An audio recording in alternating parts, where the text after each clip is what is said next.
ನಮಸ್ತೆ. ನಿಮ್ಮದಿ ನೆಮ್ಮದಿ ಖುಷಿಯಾಗಿರಲು ಇದೊಂದೇ ಹಾದಿ ಬರ್ದಿರೋದು ಪದಚಿಹ್ನ ಅವರು.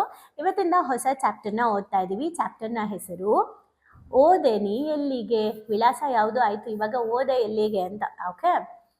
ಆ ಊರು ಇವನಿಗೆ ಅಪರಿಚಿತ. ಗೆಳೆಯರೊಡನೆ ಮಾತನಾಡುವಾಗ ಊರಿನ ಹೆಸರು ಕೇಳಿದ್ದು ಬಿಟ್ರೆ ವಿಶೇಷ ಮಾಹಿತಿ ಏನೂ ಇಲ್ಲ. ಆ ಊರಿಗೆ ತಲುಪಿದ್ದ. ಓಕೆ, ಅಂದ್ರೆ ಇವಾಗ ಯಾವ ಊರಿಗೆ ಹೋಗಿದ್ದಾನೆ ಈ ಒಬ್ಬ ಹುಡುಗ, ಇದು ಬೇರೆ ಹುಡುಗನ ಕತೆ ಆಯ್ತಾ. ಹೋಗಿದ್ದಾನೆ ಆ ಊರಲ್ಲಿ, ಅಂದ್ರೆ ಈ ಚಾಪ್ಟರ್ ಬೇರೆ ಲೈಫಲ್ಲಿ. ಆ ಊರಲ್ಲಿ ಅವನಿಗೆ ಊರಿನ ಹೆಸರು ಬಿಟ್ರೆ ಬೇರೆ ಏನೂ ಗೊತ್ತಿಲ್ಲ ಅಂತ ಊರಿಗೆ ಹೋಗಿ ಸೇರಿದ್ದಾನೆ. ಅಲ್ಲಿ ಬೀದಿ ದೀಪಗಳ ಜೊತೆಗೆ ಆಗಸದಲ್ಲಿ ಹೊಳೆಯುತ್ತಿದ್ದ ನಕ್ಷತ್ರಗಳನ್ನು ನೋಡುತ್ತಿದ್ದಾಗ ಮನಸ್ಸಿಗೆ ಏನೋ ಒಂದು ರೀತಿಯ ಹಿತವಾದ ಅನುಭವ ಸಿಗ್ತಾ ಇತ್ತು. ಗಾಡಿಯನ್ನು ರಸ್ತೆ ಬದಿಯಲ್ಲಿ ನಿಲ್ಲಿಸಿ ಅಲ್ಲೇ ಇದ್ದ ಒಂದು ಕೆಫೆಗೆ ಹೋಗಿ ಕುಳಿತು ಆಕಾಶವನ್ನು ನೋಡ್ತಾ ಆ ಕತ್ತಲಿಗೆ ಬೆಳಕು ಹಚ್ಚುವ ಕಾರ್ಯದಲ್ಲಿ ನಿರತನಾಗಿದ್ದ. ಆಗ ಅವನ ಮನಸ್ಸಿನಲ್ಲಿ ಇದ್ದದ್ದು ಒಂದೇ ಯೋಚನೆ. ಇಂತಹ ಅನುಭವಗಳು ಅಥವಾ ಈ ರೀತಿ ಒಂದು ಹಿತವಾದ ಭಾವ, ಮನಸ್ಸನ್ನು ಹಗುರವಾಗಿಸುವ ಭಾವ ನಮ್ಮ ದಿನನಿತ್ಯದ ಜೀವನದಲ್ಲಿ ಯಾಕೆ ಸಿಗಲ್ಲ? ಯಾಕೆ ಪ್ರತಿಕ್ಷಣ ನಮ್ಗೆ ಈ ತರ ಒಳ್ಳೆ ಭಾವ ಸಿಗಲ್ಲ, ಮನಸ್ಸು ಹಗರಾಗಲ್ಲ ಅಂತ ಯೋಚನೆ ಮಾಡ್ದ. ಆ ಪ್ರಶ್ನೆಯ ಕುರಿತು ಹೆಚ್ಚು ಯೋಚಿಸಿದ್ರೆ ಮತ್ತೆ ಎಲ್ಲಿ ತನ್ನ ಈಗಿನ ಆನಂದವನ್ನ ಕಳ್ಕೊಂಡ್ಬಿಡ್ತೀನೋ ಅಂದ್ಬಿಟ್ಟು ಮತ್ತೆ ಆಕಾಶ ನೋಡಕ್ಕೆ ಶುರು ಮಾಡ್ದ.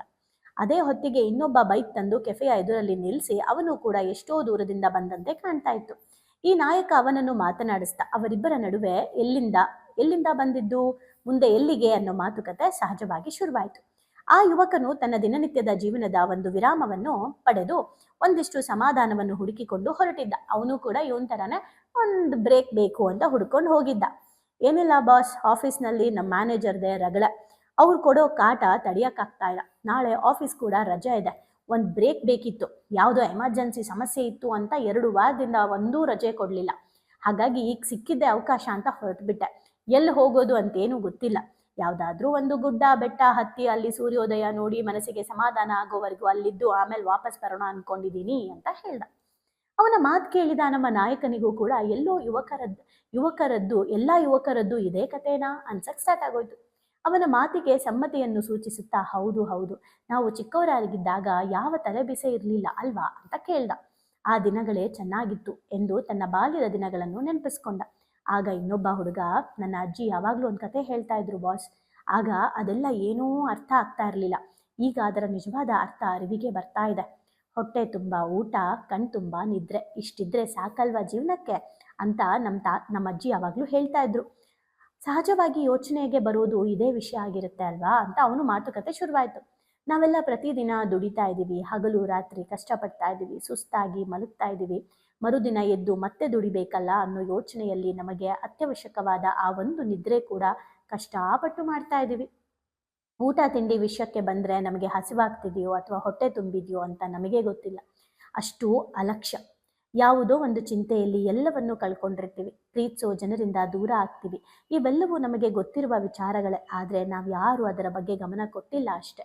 ನಮ್ಮೆಲ್ಲರ ಹಾಗೆ ಹೊಟ್ಟೆ ತುಂಬ ಊಟ, ಕಣ್ ತುಂಬ ನಿದ್ರೆ ಮಾಡೋಕೆ ಏನು ಕಷ್ಟ ಅಂತ ಅಂದ್ಕೊಂಡಿದ್ದ ಅರ್ಜುನ, ಅವನಿಗೆ ಜೀವನವೇ ಉತ್ತರ ಕೊಟ್ಟಿತು. ಓಕೆ, ಅಂದರೆ ಆ ಹುಡುಗಂಗೆ ಜೀವನ ಉತ್ತರ ಕೊಟ್ಟು ಅವನು ಇದನ್ನು ಹೇಳಕ್ಕೆ ಶುರು ಮಾಡ್ದ.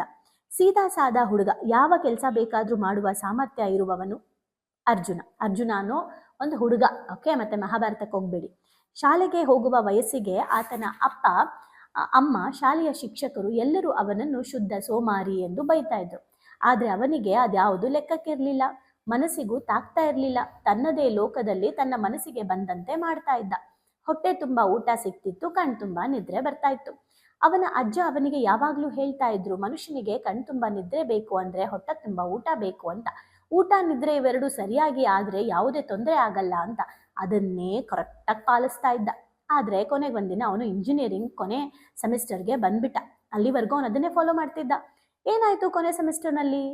ಈಗಿನ ಪೀಳಿಗೆಯ ಹುಡುಗರಿಗೆ ಕೇಳಿದರೆ ಅವರ ಪ್ರಕಾರ ನಿಜವಾದ ಜೀವನ ಶುರುವಾಗೋದೇ ಇಂಜಿನಿಯರಿಂಗ್ ಮುಗಿದ ನಂತರ. ಅಲ್ಲಿಯವರೆಗೂ ಅಪ್ಪ ತಂದು ಹಾಕ್ತಾರೆ, ನಾವು ತಿಂದು ಹಾಕ್ತೀವಿ. ಕೆಲಸ ಹುಡುಕು, ದುಡಿ, ಸಂಪಾದಿಸು, ಸೆಟಲ್ ಆಗು, ಮನೆ ಕಟ್ಸು, ಗಾಡಿ ತಗೋ, ಮದುವೆ, ಇವೆಲ್ಲ ಮಾತುಗಳು ಕೇಳಿಸೋಕೆ ಶುರುವಾಗತ್ತೆ. ಎಲ್ಲರ ಹಾಗೆ ಅರ್ಜುನಿಗೂ ಇವೆಲ್ಲ ಮಾತುಗಳು ಕೇಳಕ್ಕೆ ಸ್ಟಾರ್ಟ್ ಆಯಿತು. ಯೋಚನೆ ಶುರುವಾಯಿತು. ಮನೆಯವರಿಂದ ಒತ್ತಡ ಹೆಚ್ಚಾಯಿತು. ಉದ್ಯೋಗ ದೊರಕ್ತಿಲ್ಲ ಅನ್ನೋ ಭಯ, ಸಹಪಾಠಿಗಳೆಲ್ಲರಿಗೂ ಕೆಲಸ ಸಿಕ್ಕಿದೆ, ಇನ್ನು ನಾನು ಮಾತ್ರ ನಿರುದ್ಯೋಗಿ ಅಂತ ಯೋಚನೆ. ಅಲ್ಲಿಯವರೆಗೆ ಬರುತ್ತಿದ್ದ ನೆಮ್ಮದಿಯ ನಿದ್ರೆ ಕಣ್ಣಿಂದ ದೂರವಾಯಿತು. ಊಟ ಸೇರೋದು ಸ್ಟಾಪ್ ಆಯಿತು.